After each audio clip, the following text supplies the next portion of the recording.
Nestless YouTube channel. Selamat pagi semuanya, perkenalkan nama aku Jonathan Christian Chandra. Pada kali ini aku akan membahas mengenai pentingnya empati dalam bisnis. Jadi, apa sih itu empati dalam bisnis? Empati dalam bisnis merupakan suatu keadaan atau kondisi di mana perusahaan menempatkan posisi dirinya sebagai kan pada sisi konsumen. Jadi dengan memposisikan dirinya sebagai konsumen, tentunya membantu perusahaan dalam mengetahui apa yang konsumen butuhkan atau inginkan, serta yang menjadi permasalahan konsumen.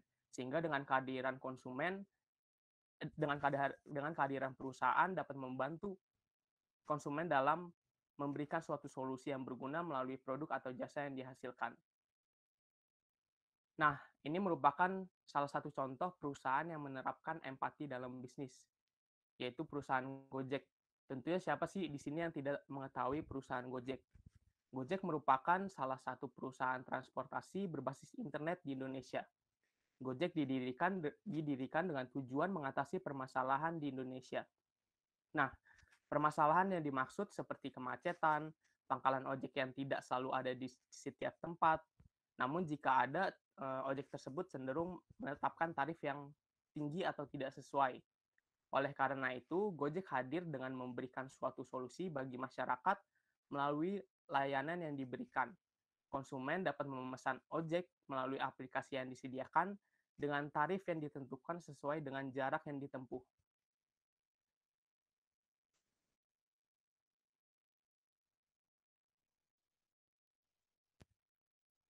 Selain itu, apabila konsumen merasa malas untuk membeli makanan di luar, Gojek juga menyediakan fitur berupa GoFood untuk melayani konsumen untuk membeli sesuai apa yang diinginkannya. Sehingga hal ini tentunya berdampak bagi kepuasan konsumen. Selanjutnya, terdapat 4 tips dalam menumbuhkan empati dalam bisnis. Jonathan, ini kayaknya slide kamu nggak bergerak loh dari tadi. Oh iya, sebentar ya.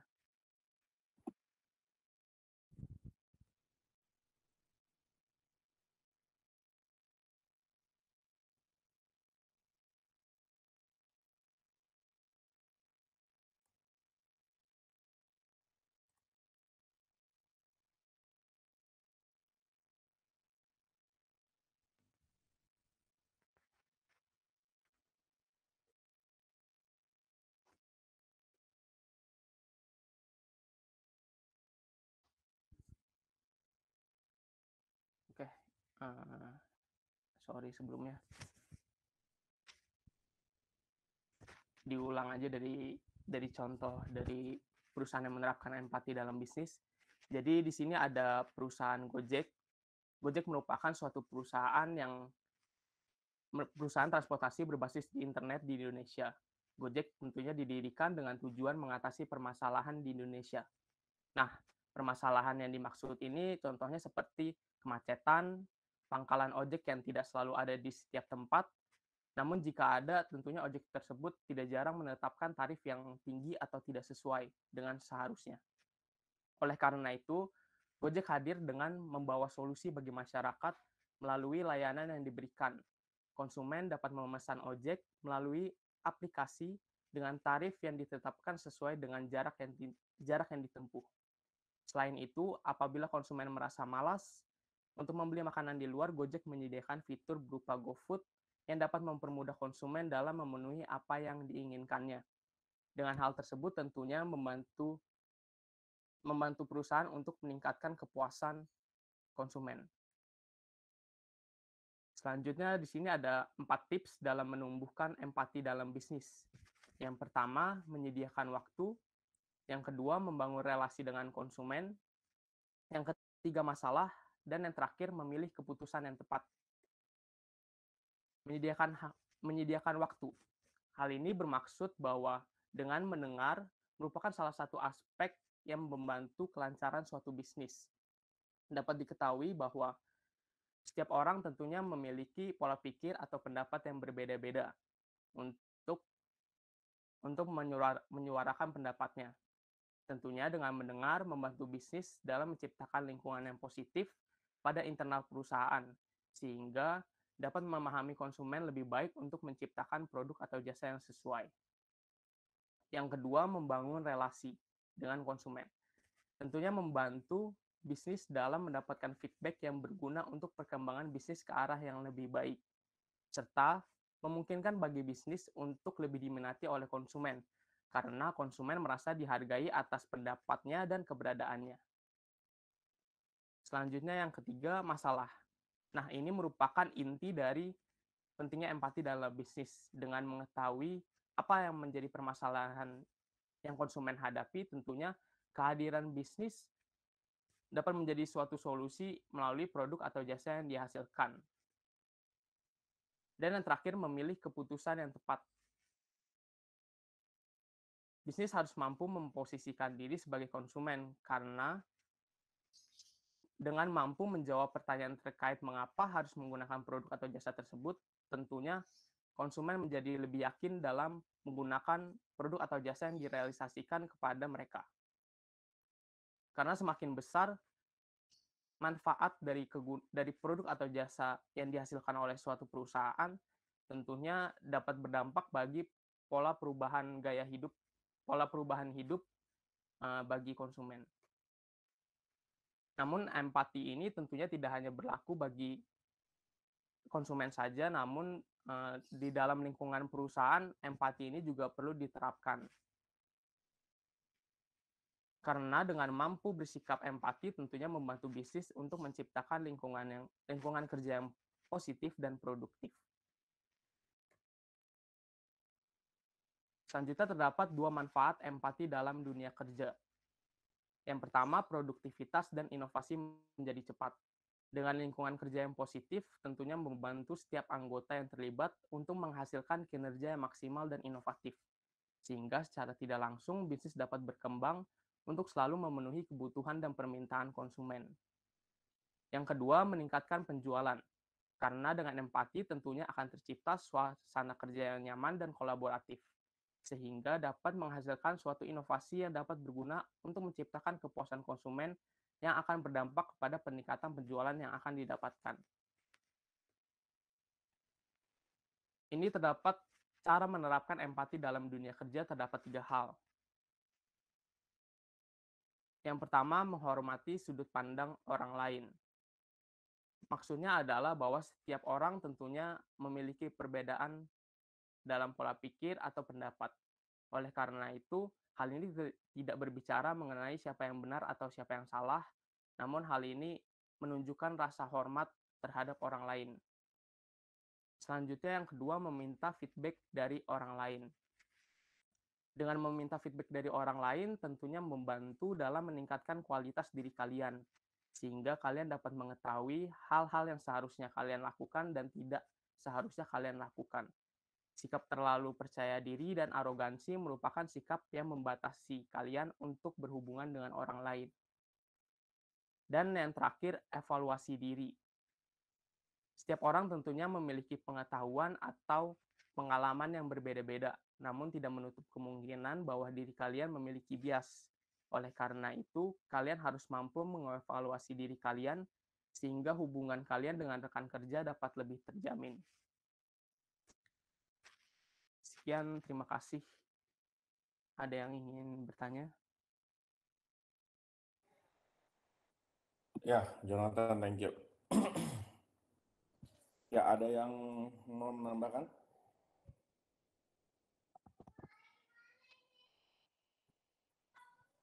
Oke, seperti biasa ya, kalau belum ada yang mau menambahkan, saya dulu deh kalau gitu. Ya, saya pikir ada 2 hal yang dibahas sama Jonathan hari ini ya, menarik sekali ya. Kita bicara soal dari kacamata bisnisnya sama dari kacamata operasionalnya gitu ya. Itu 2 hal yang memang perlu dipisahkan gitu ya. Kalau tadi kan misalnya Gojek itu contoh perusahaan yang memberikan empati karena Gojek ada membantu mencari solusi atas masalah orang sulit cari kendaraan dan segala macam gitu lah ya. Itu berarti kan dari kacamata bisnis aspek gitu loh. Bagaimana bisnis itu bisa membantu dalam mengatasi masalah dari konsumen, ya, sehingga bisnis itu kemudian ada, gitu. Itu kacamata bisnis. Ya, tapi tadi juga Jonathan juga di level operasional, misalnya seperti karyawan, sesama teman kerja, bagaimana itu empati gitu ya. Gitu. Nah itu jadi memang itu ada dua level yang berbeda ya waktu kita bicara soal penerapan empati di dalam yang satu di dalam bisnis level, yang satu di dalam operational level gitu. Ya. Nah kalau dari kacamata bisnis memang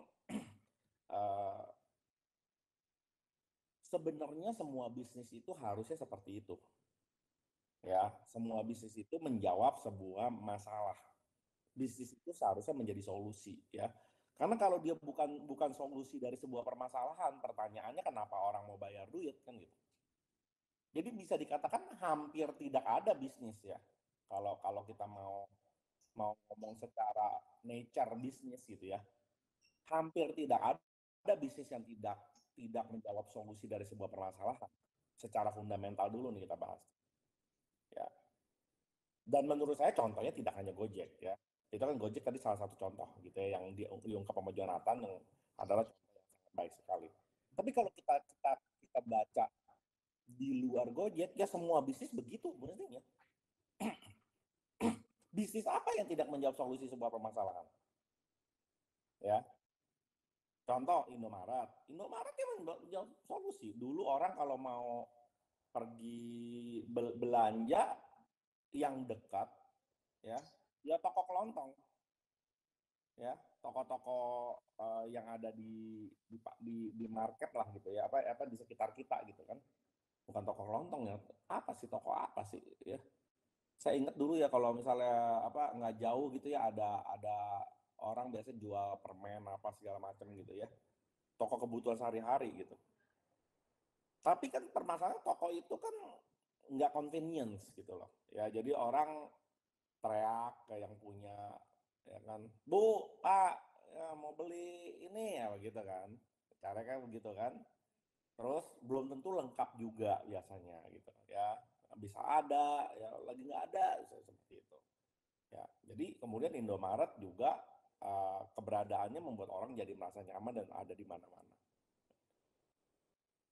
terus bisnis apa nah, ya semua bisnis ya pasti akan menjawab solusi sebuah permasalahan ya dan ada karena mengerti pelanggannya membutuhkan itu gitu ya bahkan skala bisnis warteg dah ya warteg ada ya karena orang butuh makan kan gitu kan ya butuh makan terus tapi dengan harga yang relatif murah ya sehingga dia bisa mati terus porsinya banyak kayak gitu ya warteg kan kayak begitu ya jadi hampir ya semua bisnis seperti itu Exalis ya ada kebutuhan IT gitu ya jadi orang butuh ya tapi ya kenapa sih hal seperti ini perlu diingatkan lagi ya kenapa hal seperti ini perlu diingat lagi karena orang sering lupa dalam menjalankan bisnis atau memulai bisnis orang sering lupa gitu loh ya bahwa kacamatanya adalah pemenuhan solusi dari pelanggan berapa banyak orang yang memulai bisnis itu ya karena memang dia suka aja gitu memang hobinya dia misalnya begitu ya ya walaupun biasanya ya hobinya dia itu ya pasti kemudian bergayung sambut dengan solusi dari solusi dari customer gitu ya menjadi solusi bagi customer gitu tapi ya ada orang yang terlalu menekankan pada apa yang dia mau gitu loh sehingga akhirnya ya bisnisnya juga nggak berkembang gitu ya kemarin saya baru diajak makan ya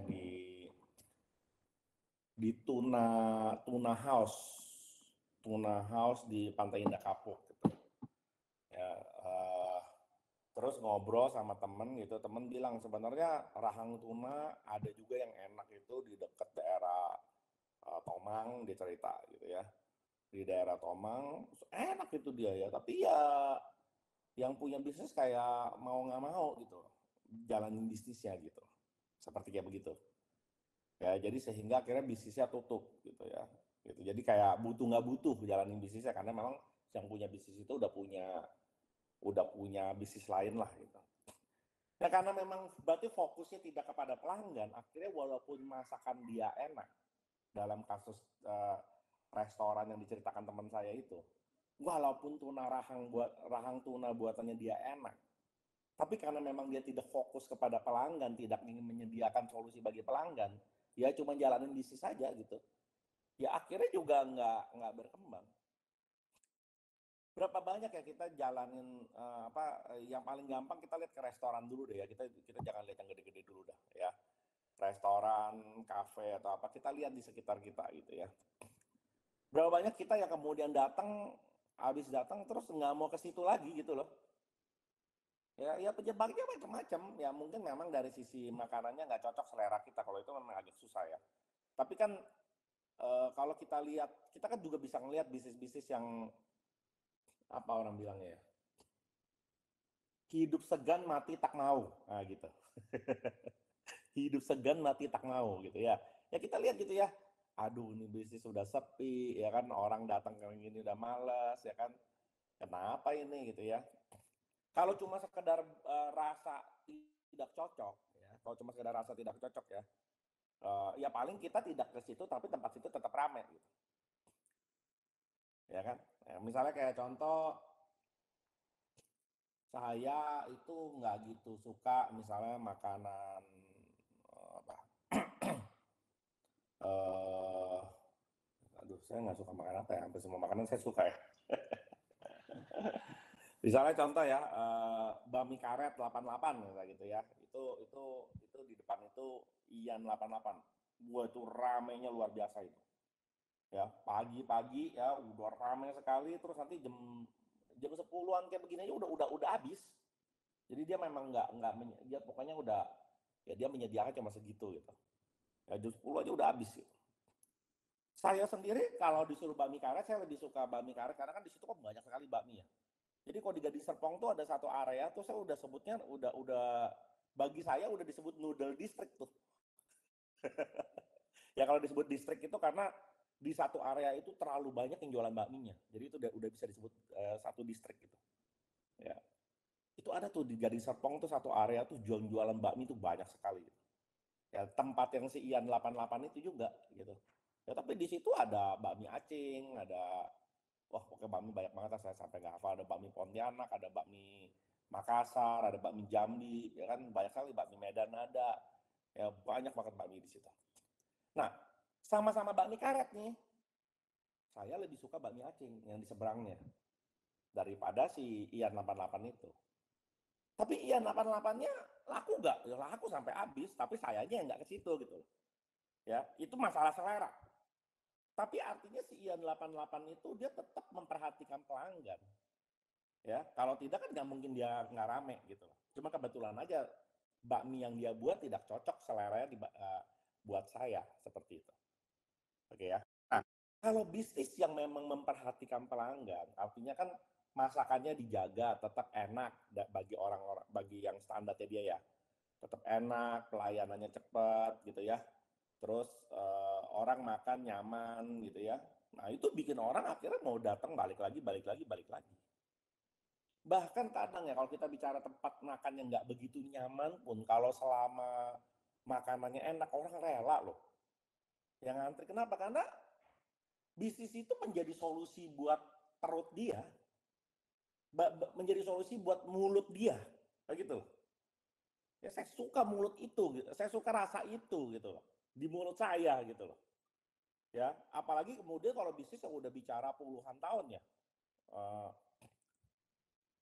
uh,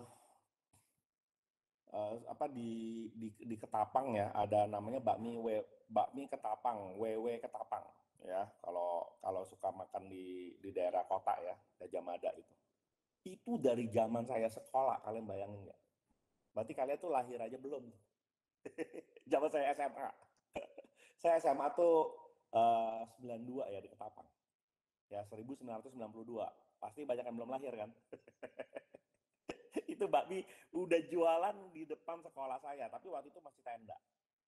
Ya, terus kemudian karena dia sukses, ya berhasil luar biasa, eh, dia kemudian nggak jauh dari sekolah Ketapang itu, jadi masih masih berapa ratus meter lah gitu ya, sejajar gitu ya. Akhirnya dia beli satu ruko gitu ya.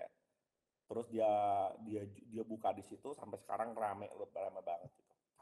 Nah, salah satunya kenapa dia bisa bertahan, karena dia bisa mempertahankan rasa. Jadi orang yang sudah suka makan di situ, cocok dengan rasa itu, kalau dia mau balik lagi, dia menemukan rasa itu. Berarti dia memahami keinginan pelanggan akan rasa itu yang tidak berubah kan begitu.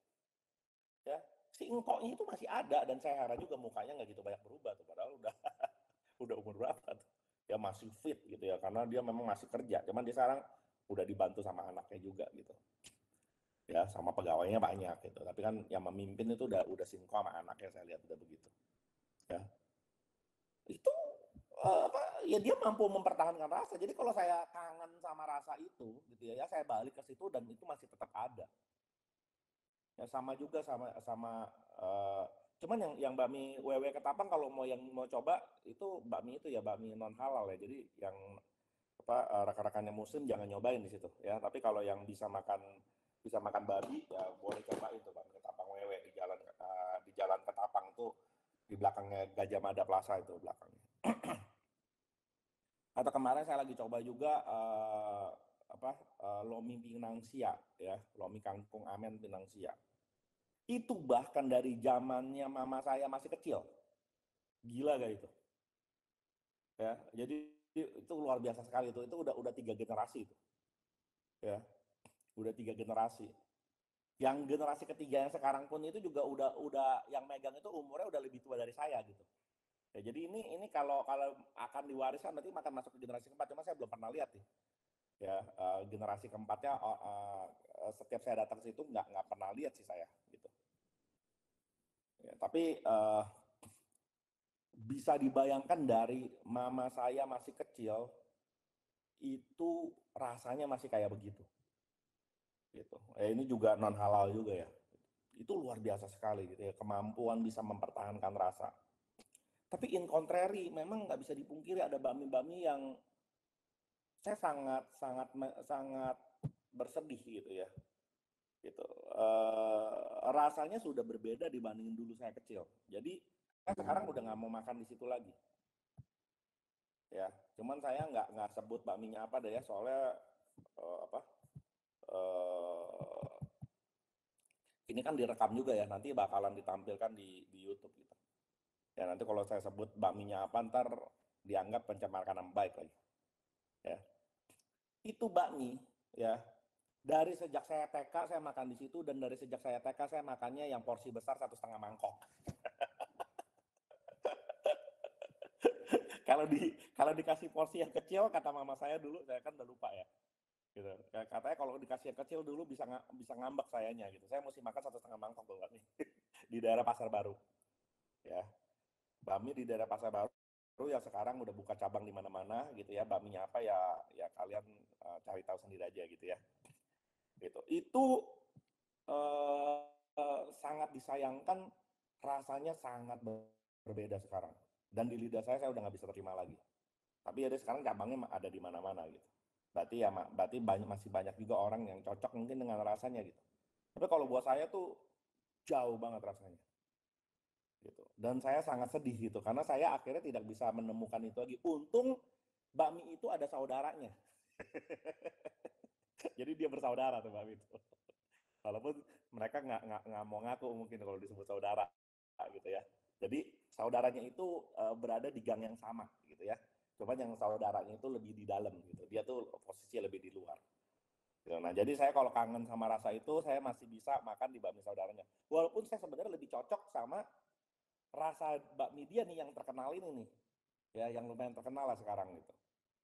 Ya, tapi kalau lebih terkenal bakmi GM ya. Kalau ini lumayan terkenal lah. Kalau terkenal masih ada bakmi GM, bakmi Naga, itu masih dua lebih terkenal. Nah, dia di bawahnya lah. Gitu. Saya sebenarnya lebih suka rasa original dia yang dulu dibandingin sama bakmi saudaranya. Tapi karena sekarang dia rasanya udah totally different, udah berbeda, ya saya akhirnya lebih prefer makan bakmi saudaranya itu gitu. Ya. Ya itu kalau bicara kenapa bisa berbeda rasanya, apa yang terjadi di dalam proses, di dalam apa. Ya itu bisa jadi karena si ownernya itu ketika dia menjalankan operasional dan mungkin turun-temurun atau udah berubah gitu ya, gitu. Fokus dia kepada pelanggan itu bergeser, ya. Jadi dia itu tidak memikirkan pelanggan yang lama, gitu. Ya, ke pelanggan yang lama kan pasti pengen nyari bakmi yang teksturnya seperti itu, mungkin bumbunya seperti apa, dan mestinya dia tahu, karena kan dia yang membuat. Lah lidah kita aja bisa tahu gitu loh. Kenapa ini rasanya beda kan gitu kan? Apalagi yang ngebuat pasti lebih tahu.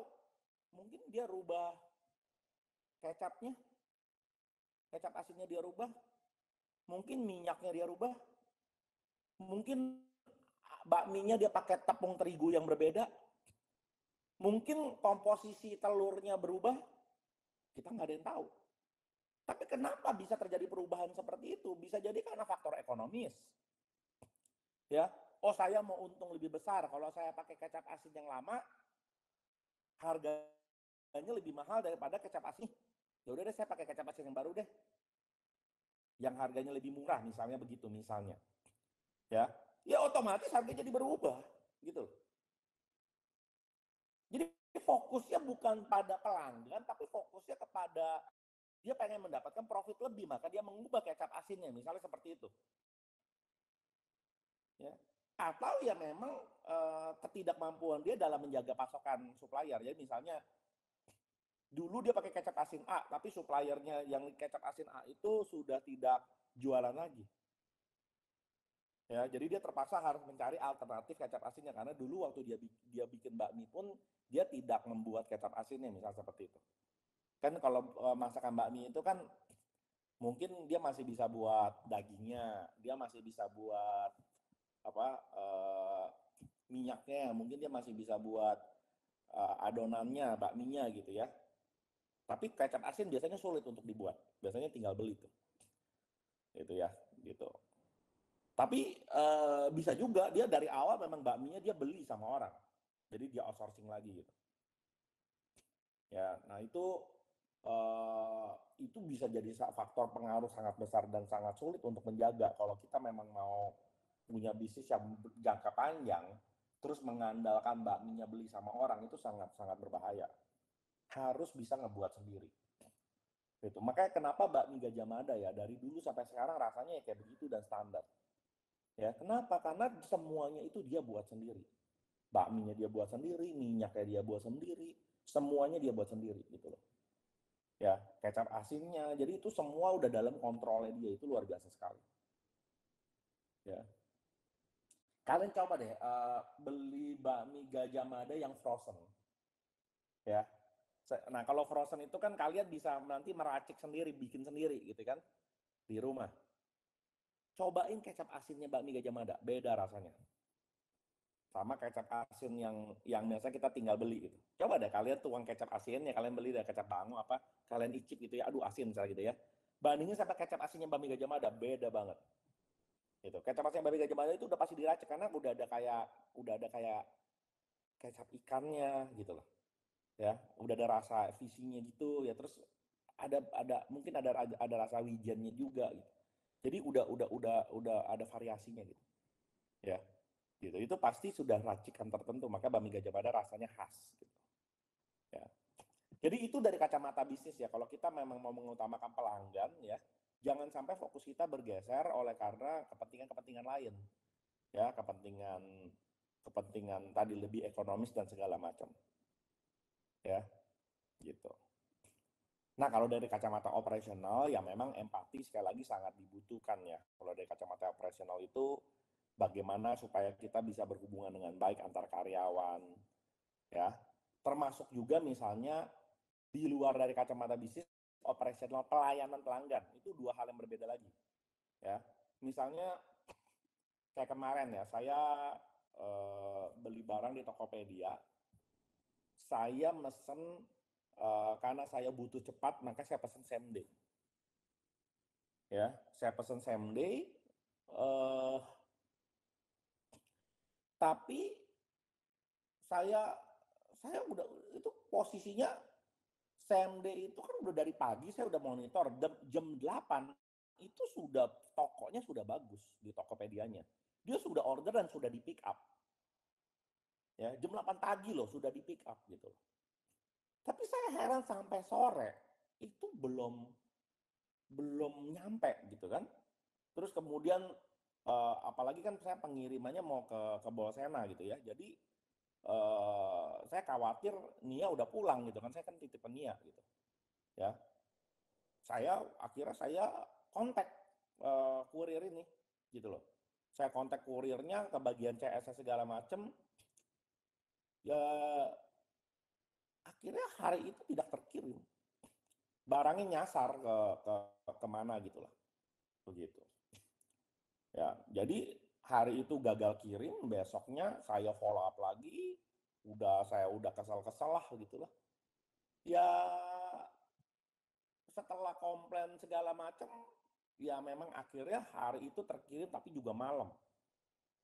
Ya, itu Nia juga udah pulang tuh, untung Ridwan masih ada gitu. Ya, jadi itu udah malam, udah jam berapa gitu. Jadi akhirnya butuh 2 malam. Kalau memang akhirnya 2 malam, percuma dong saya bayar same day. Mendingan saya bayar reguler sekalian. Kan dalam hal ini saya dirugikan gitu loh. Ya, saya kesal sekali gitu dengan kurir ini gitu. Ya, dan yang bikin saya kesal lagi waktu saya nanya di hari kedua ya, ini prosesnya bagaimana? Iya Pak, pokoknya ini sudah kita naikkan prioritasnya gitu ya. Paling lama pun 3 kali 24 jam. Lah, bikin tambah orang kesal kan? Paling lama 3 kali 24 jam, mesen barangnya same day. Gitu loh. Nggak masuk akal bagi saya gitu loh. Kamu kalau mau bikin layanan same day, jangan bikin paling lama 3 kali 24 jam gitu loh. Ya. Kalau reguler yang dikirim 3 hari, paling lama 3 hari masih masuk akal. Kalau same day ditanganin 3 kali 24 jam yang jadi mendingan reguler, udah gitu nggak ada tanggung jawabnya lagi. Uang saya dibalikin kayak gitu dong. Ya enggak? Orang udah komplain loh. Gitu loh. Tetapi saya komplainnya akhirnya ke tokonya yang bagus. Nah, jadi tokonya itu saya rekomendasikan tuh ya, kalau kalian mau beli barang di toko itu ya namanya Dwi apa gitu nama tokonya. Nah, itu bertanggung jawab sekali. Akhirnya dia yang balikin uang ongkirnya dalam bentuk GoPay, saya dibayar 50.000 saldonya. Baik loh tokonya loh. Ya, bukan kurirnya malah tokonya ngasih saya GoPay. Gitu. Ya, jadi ini menurut saya suatu hal yang bagaimana tokonya bisa menjalankan empati. Kurirnya gagal untuk menjalankan empati. Ya, jadi dua hal ini uh, bisa kita pisahkan gitu kan. Ya, ya paling itu dah kira-kira pengalaman saya yang baru-baru ini ya, sangat baru sekali nih. Gitu ya, yang tadi yang bakmi ya karena memang